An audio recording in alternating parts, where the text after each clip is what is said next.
Baby Center. El embarazo por dentro. Semanas 28 a 37. Este es vuestro último trimestre juntos.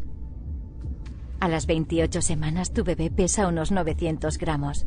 Su peso se triplicará hasta que nazca y producirá una capa de grasa para estar calentito fuera.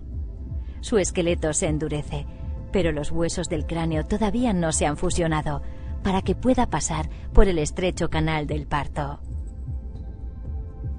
Miles de millones de neuronas están creando conexiones esenciales que le ayudarán a aprender ahora y cuando nazca.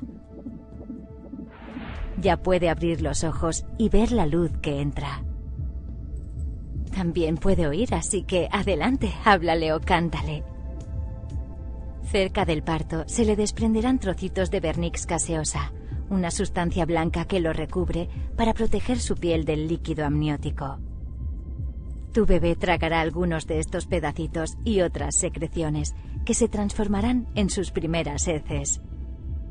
A las 37 semanas su piel es rosada y suave, se parece menos a un marcianito arrugado y más a un bebé. Aumenta unos 30 gramos cada día y pesa casi 2 kilos 700 gramos.